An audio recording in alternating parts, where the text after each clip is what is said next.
In this episode, I'm going to show you how I go from creating a mediocre image like this to something a little bit more special, like this.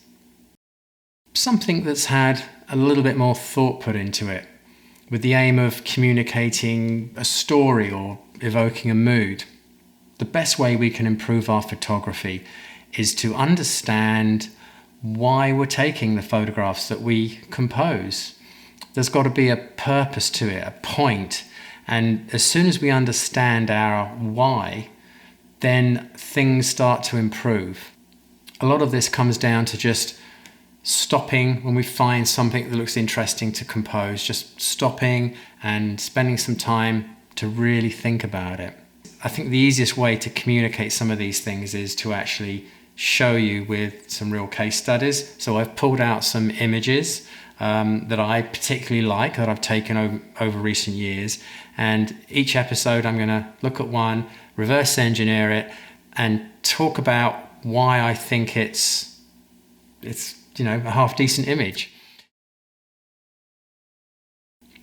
So for this first episode, I'm going to be looking at an image that I took at Dungeness Beach last year in the southeast of England. And it's an exercise in colour theory and composition, this one. And if you haven't been to Dungeness Beach, you're missing out. It's a fantastic place. It used to be a thriving fishing community, and now there are just decaying boats lying around the beach and pieces of rusting industrial equipment. What used to happen is it's a pebble beach, very steep, so they had to winch the boats up out of the water, out of the way, into a safe place. So you've got all the winch equipment lying around there from that. And then where the boats were unloaded, it's quite a hike to the road. And you don't want to be carrying boxes of fish across Pebble Beach, so they put these tracks down. So you've got these sleepers and rails and wheels and axles and things from all of that lying around. My challenge that I gave myself the last time I was there is to try and tell a story about this place in a unique way, with a unique composition, and really try to evoke a feeling of what the place was like when you're there, particularly when it's really overcast and the weather's horrible. It's a very doomy, gloomy, very sad place. So I wanted to create a little bit of that in my shot that I was going to find. So I came across this boat and this piece of wheel and axle. The two elements working together was really sort of interesting to explore. So I took a shot. The problem was there was too much going on. It was just too confusing. The light was all wrong. I got my reference shot and I figured, I'll come back later or another time. The big no-no for me was this big dark shadow going right across the middle of the picture. That separated the two elements, and that was just killed it for me. So anyway, later on that evening, about an hour and a half later, as it turns out, I went back to that spot and the sun was just about to go down. And there was the last bit of warm light just touching the front of the boat. But unfortunately, the wheel was in shadow.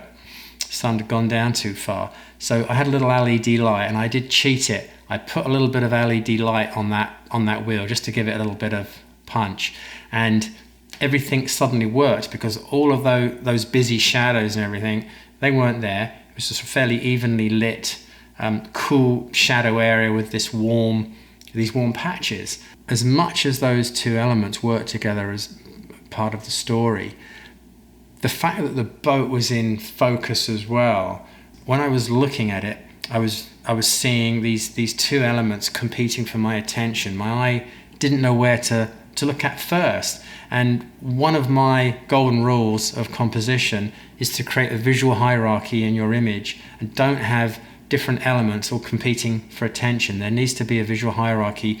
Your eye needs to go to one image first and then the next and then the next. And this wasn't happening.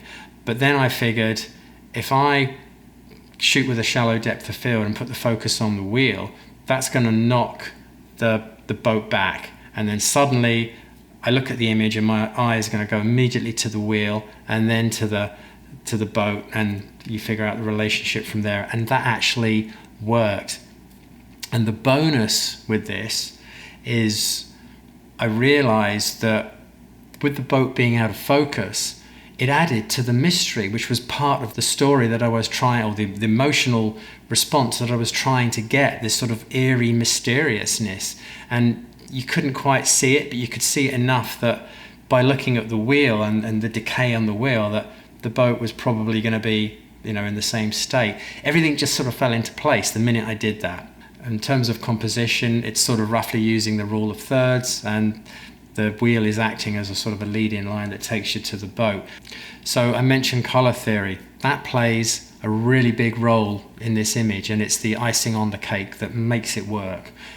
When I was looking at the rust color, I realized that by tweaking the cool shadow areas, I could actually create two colors that are on opposite ends of the color wheel, complementary colors.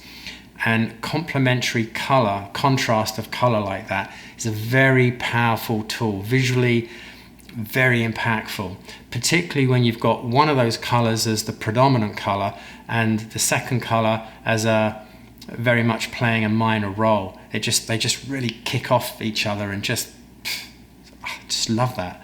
So all in all, this image is achieving what I intended it to achieve, and that is tell a bit of a story and evoke a mood of this sort of mysterious, sad despair that you sense when you're in the location. The colors just work. I love this image. You don't have to like it. If you don't like it, that's fine.